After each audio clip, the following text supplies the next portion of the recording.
Hi everyone, इस video में देखते हैं जेएसएससी एसआई प्रीवियस ईयर सवाल। तो आज के वीडियो में देखेंगे झारखंड दारोगा सेट 2 में विज्ञान सेक्शन से पूछे गए सवाल जो जेएसएससी सीजीएल और जेएसएससी के अन्य एग्जाम के लिए महत्वपूर्ण है। तो चलिए शुरू करते हैं।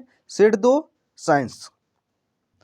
पहला सवाल है, दूध की घनत्व मापने के लिए किस उपकरण का उपयोग किया जाता है? तो इसका सही आंसर हो जाएगा लैक्टोमीटर। तो दूध का घनत्व मापने के लिए किसका उपयोग किया जाता है? लैक्टोमीटर। पहला ऑप्शन इसका सही हो जाएगा। दूसरा देख लेते हैं, कौन सबसे बड़ी धमनी है? तो सबसे बड़ी धमनी कौन सी है? तो महाधमनी जो है सबसे बड़ी धमनी है। तो पहला ऑप्शन सही हो जाएगा महाधमनी। नेक्स्ट देखते हैं, डिप्थीरिया शरीर के किस हिस्से को प्रभावित करता है? तो डिप्थीरिया शरीर के कौन से हिस्से को प्रभावित करता है? थायराइड, मूत्राशय, हृदय, गला। तो इसका सही आंसर है गला। तो डिप्थीरिया शरीर के गले को प्रभावित करता है। तो ऑप्शन चौथा सही है। अगला चौथा सवाल देखते हैं, जब दूध खट्टा हो जाता है तो उसका पीएच स्तर क्या होता है? दूध खट्टा होता है तो इसका पीएच मान क्या हो जाता है? 6 से या 6 से कम। तो इसका सही आंसर है 6 या 6 से कम होता है। और जल का पीएच स्तर क्या होता है? तो शुद्ध जल का पीएच स्तर 7 होता है। रक्त का पीएच स्तर क्या होता है? 7.4। अगला देखते हैं, उच्चतम उबलते बिंदु वाला धातु कौन सा है? तो उच्चतम उबलते बिंदु वाला धातु कौन है? टंगस्टन। तो सही आंसर है टंगस्टन।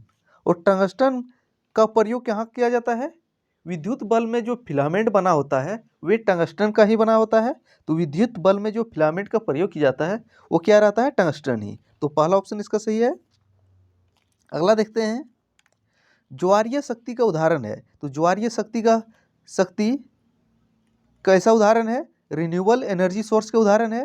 तो ज्वारीय शक्ति जो है रिन्यूएबल एनर्जी सोर्स का एग्जाम्पल है। सातवां देख लेते हैं, स्नेहक का एक आम तरीका है। तो स्नेहक का एक आम तरीका क्या हो जाएगा? तो स्नेहक का मुख्य काम क्या रहता है? घर्षण को कम करना। तो सही आंसर है घर्षण को कम करना। घर्षण को बढ़ाना नहीं होगा, बल को कम करना नहीं होगा। सही है घर्षण को कम करना स्नेहक का मुख्य काम। 8वां सवाल देखते हैं, शेरपूंछ मकाक किस प्रजाति से हैं? तो शेरपूंछ मकाक डैश प्रजाति से हैं? तो एंडेमिक। तो इसका सही है शेरपूंछ मकाक जो है एंडेमिक प्रजाति से है। तो दूसरा ऑप्शन इसका सही है। 9वां सवाल देखते हैं, यूरिया में नाइट्रोजन की मात्रा कितनी होती है? तो यूरिया में नाइट्रोजन की मात्रा जो है 0.46 होती है। तो कितनी होती है? 0.46 यूरिया में नाइट्रोजन की मात्रा। अगला देखते हैं, जर्मन सिल्वर किसका किसका मिश्र धातु है? तो जर्मन सिल्वर जो है कॉपर, जिंक और निकेल का मिश्र धातु है। किसका? कॉपर, जर्मन सिल्वर 3 चीज़ों का मिश्र धातु है। कौन कौन? इसमें कॉपर रहता है, जिंक रहता है और निकेल। तो इसका सही आंसर है कॉपर, जिंक और निकेल। दूसरा ऑप्शन सही हो जाएगा इसका। 11वां सवाल देखते हैं, सभी खाद्य श्रृंखलाएं डैश से शुरू होती है। तो जितने भी खाद्य श्रृंखलाएं हैं किससे शुरू होती है? सूर्य के ऊर्जा से। तो सही आंसर है सूर्य की ऊर्जा से सभी खाद्य श्रृंखलाएं शुरू होती है। तीसरा ऑप्शन इसका सही है। अगला देखते हैं 12वां सवाल, जंगल बनाने के लिए बंजर भूमि में पेड़ लगाने के प्रयास को क्या कहा जाता है? तो जंगल बनाने के लिए बंजर भूमि में पेड़ लगाने के प्रयास को वनीकरण कहा जाता है। तो सही आंसर है वनीकरण। वृक्षारोपण नहीं होगा, वन कटाई नहीं होगा, वन रोपण नहीं होगा, वनीकरण। तो बंजर भूमि में पेड़ पौधे लगाने के प्रयास को वनीकरण कहा जाता है। चौथा ऑप्शन इसका सही है। 13वां सवाल, शुद्ध पानी का पीएच स्तर क्या होता है? तो शुद्ध पानी का पीएच स्तर जो है 7 होता है। तो इसका सही आंसर है 7, तीसरा ऑप्शन।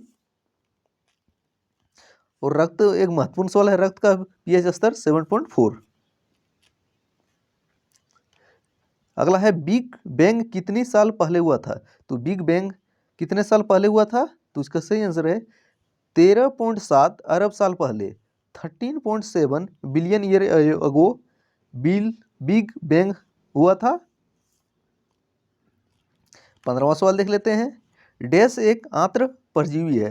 तो कौन एक आंत्र परजीवी है? टेपवार्म। तो टेपवार्म जो है एक आंत्र परजीवी है, तो सही आंसर है टेपवार्म। तीसरा ऑप्शन सही है इसका। 16वां सवाल अब देख लेते हैं। श्वेत रक्त कोशिकाओं के लिए एक और नाम है, तो श्वेत WBC को किस अन्य नाम से भी जाना जाता है? तो इसका सही आंसर हो जाएगा ल्यूकोसाइट्स। तो ल्यूकोसाइट श्वेत रक्त कोशिकाएं ल्यूकोसाइट्स, तो इसका सही आंसर है ल्यूकोसाइट, तीसरा ऑप्शन। अगला सवाल देख लेते हैं। भारत का पहला यूरेनियम खदान है, तो भारत का पहला यूरेनियम खदान कौन सा है? जादूगोड़ा का खान, और कहाँ किस जिले राज्य में है? एक राज्य की बात करें तो झारखंड में है, और जिले कौन से जिले में है? पूर्वी सिंहभूम जिले में। 18वां सवाल देखते हैं।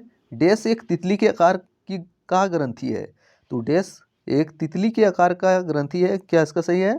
थोराइड ग्रंथि, और थोराइड ग्रंथि सही आंसर है इसका, दूसरा ऑप्शन सही हो जाएगा। 19वां सवाल देख लेते हैं अब।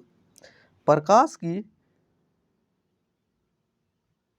डैश की घटना के कारण इंद्रधनुष का निर्माण होता है, तो इसका सही आंसर है प्रकाश के 3 महत्वपूर्ण घटना के कारण इंद्रधनुष का निर्माण होता है। कौन कौन घटना है? परावर्तन, रिफ्लेक्शन, रिफ्रैक्शन एंड डिस्पर्सन, तो और फैलाव, तो इसका सही आंसर हो जाएगा पहला। अब इस सेट का आखिरी सवाल देख लेते हैं विज्ञान सेक्शन से। परमाणु ऊर्जा पैदा करने के लिए डैश एक उपकरण है, तो परमाणु ऊर्जा उत्पन्न करने के लिए रिएक्टर का प्रयोग किया जाता है। तो ये थे सेट 2 में विज्ञान सेक्शन से पूछे गए सवाल। Thanks for watching. मिलते हैं अगले वीडियो में, तब तक पुराने वीडियो देखते रहिए।